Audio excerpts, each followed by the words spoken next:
మనకు ఫస్ట్ అక్టోబర్లో ఏం చేసినాము మాక్ ఎలక్షన్స్ పెట్టినాం. తర్వాత నెక్స్ట్ మంత్ ఏం చేసినాము మాక్ ఎలక్షన్స్ అయిపోయాక ఇంటర్ డిపెండెన్స్ అదొకటి, తర్వాత షేర్ ద లోడ్ అని యాక్టివిటీ చేసాం కదా.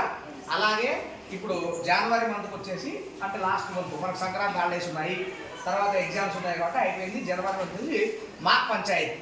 మాక్ పంచాయతీ అంటే తెలుసా మీకు? పంచాయతీ ఆఫీస్ ఉంటుంది, ప్రతి ఊళ్ళో పంచాయతీ ఆఫీస్ ఉంటుంది. అక్కడ ఎవరెవరు ఉంటారు పంచాయతీ ఆఫీస్లో? సర్పంచ్ని ప్రెసిడెంట్ అనుకుంటారు, వైస్ సర్పంచ్ ఉంటాడు, వార్డు మెంబర్లు ఉంటారు కదా. మరి వాళ్ళు ఏం చేస్తారు? సర్పంచులు ఏం చేస్తారు? సర్పంచ్, వైస్ సర్పంచ్, వార్డు మెంబర్లు ఏం చేస్తారు? మీకు ఏమైనా ఐడియా ఉందా? గ్రామంలో ఉండే సమస్యలను పరిష్కరించడం కోసం మీ గ్రామంలో ఉండే 18 years కంప్లీట్ అయిన వాళ్ళందరికీ ఎలక్షన్స్ పెడతారు. ఒకసారి పంచాయతీ ఎలక్షన్స్ అని పెడతారు. ఆ ఎలక్షన్లో గెలిచిన వాళ్ళని మనకు ప్రెసిడెంట్, వైస్ ప్రెసిడెంట్, ప్రతి వార్డుకి వార్డు మెంబర్లు పోటీ చేస్తారు, వార్డు మెంబర్స్ అంటారు. ఇప్పుడు ఎట్లయితే మనము మాక్ ఎలక్షన్స్లో ఎవరిని క్యాండిడేట్ని ప్రెసిడెంట్ని వైస్ ప్రెసిడెంట్ ఎన్నుకున్నామో లేదా, అదేవిధంగా ప్రతి ఊరిలో సర్పంచ్ ఉంటాడు. మరి చెట్టుకైనా ఐగాలకైనా అన్ని ఊరికి సర్పంచ్ ఉంటాడు. ఆ గెలిచిన వార్డు మెంబర్ నుంచి ఒకటి వైస్ సర్పంచ్ ఎన్నుకుంటారు, మిగతా వాళ్ళు మా వార్డు మెంబర్లు ఉంటారు. మళ్ళీ ఆ గ్రామస్తులు ఏం చేయాలంటే మీకు సమస్యలు ఏమైనా సమస్యలు ఉంటాయి గ్రామంలో, ఏమైనా సమస్యలు చెప్పండి. ఏమైనా సమస్యలు ఉంటాయో? Very good. గుంతలు పడి ఉంటాయి, గుంతలు పడి ఉంటాయి కాబట్టి ఆ రోడ్లు పూడ్చండి అని మనం సర్పంచ్కి రిక్వెస్ట్ పెట్టవచ్చు. రిక్వెస్ట్ అంటే ఇవ్వచ్చు, ఇవ్వచ్చు. వెరీ గుడ్ అన్న, వెరీ గుడ్. నెక్స్ట్ ఏమన్నా డ్రైనేజ్ సమస్య. ఇప్పుడు పల్లెటూరులో చెట్టూరులో చూడండి మీకు డ్రైనేజ్ కాలువలు వేస్తున్నారు, ఇన్ని రోజులు లేవు, కరెక్టా? ఓకే.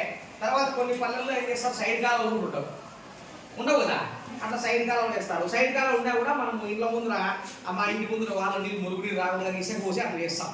అప్పుడు మీరు సర్పంచ్ కానీ తర్వాత మీ వార్డు మెంబర్ కానీ వైస్ సర్పంచ్ కానీ కంప్లైంట్ ఇస్తే అంటే ఇన్ఫర్మేషన్ ఇస్తే వాళ్ళు దాన్ని క్లీన్ చేయిస్తారు, మురుగునీరు వెళ్ళిపోతాయి, అక్కడ దోమలు నిలబడు, అప్పుడు మురుగునీరు సమస్య అనేది తీరిపోతుంది. రెండు సమస్య. ఇంకా మూడు ఇంకా ఏముంటాయి? వాటర్. వెరీ గుడ్ అన్న. నీటి సమస్య, తాగునీటి సమస్య. ఇప్పుడు ఎండాకాలం వస్తుంది కాబట్టి పల్లెల్లో తాగునీరు 3 రోజులకు ఒకసారి 4 రోజులకు ఒకసారి వస్తూ ఉంటారు కాబట్టి అట్లా వస్తే ఇబ్బంది. కాబట్టి ఎండాకాలం దాహము, మనిషి రోజుకు కనీసం మినిమం 300 లీటర్ నీళ్ళు తాగాలి. కాబట్టి తాగునీటి సమస్య తీర్చాలని ప్రెసిడెంట్కి తర్వాత మీ వార్డు మెంబర్కి మీరు ఇన్ఫర్మేషన్ ఇస్తారు. అప్పుడు వాళ్ళు ఏం చేస్తారు, ఇంకో బోర్ వేయించో లేకుంటే ఉన్న బోర్ను నీళ్ళని గేట్ వాళ్ళు పెట్టేసి ప్రతి కాలనీకి వచ్చేట్టు చేస్తూ ఉంటారు. ఆ సమస్య. 3 సమస్యలు చెప్పారు. ఇంకా ఏం సమస్య ఉంటుంది? వీధి లైట్లు ఉంటాయి, చూసారా? మరి కొన్ని ఏరియాలో వీధి లైట్లు ఉంటాయి, కొన్ని ఏరియాలో వీధి లైట్లు ఉండవు. వీధి లైట్లు లేనప్పుడు మీరు చీకట్లో పోవాలంటే ఏం చేస్తారు? చీకట్లో పోయేప్పుడు పురుగు, గుండ్ర, పాములు అట్లాంటివి వస్తాయి కాబట్టి మరి పాము కాటు గురయ్యే ప్రమాదం ఉంది, ప్రాణాలు కోల్పోయే ప్రమాదం ఉంది. కాబట్టి గ్రామ సర్పంచ్ కానీ తర్వాత ఉప సర్పంచ్ కానీ మీరు గెలిపించిన వార్డు మెంబర్స్ బాధ్యత ఏమంటే ఆ గ్రామ ప్రజల్ని సురక్షితంగా ఉండేటప్పుడు, సేఫ్టీగా ఉండేటట్టు చూడాల్సిన బాధ్యత ఉంది. కాబట్టి మీరు వాళ్ళని వినియోగించుకుంటే వాళ్ళు వీధి లైట్లు వేపిస్తారు. అప్పుడు ఏమవుతుంది, చీకటి అయితేనే వీధి లైట్లు ఆన్ చేస్తారు కదా.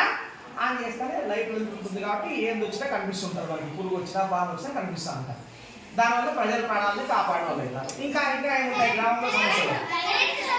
అదే కరెంట్ సమస్య, వీధి లైట్లు, కరెంట్ సమస్య. ఓకే. ఇంకా చెత్త కుండీలు చూసారా? పల్లెల్లో చెత్త కుండీలు పెడతారు. టౌన్స్లో అయితే చెత్త కుండీలు పెట్టింటారు, పల్లెల్లో మేజర్ పంచాయతీలో చెత్త కుండీలు పెట్టింటారు.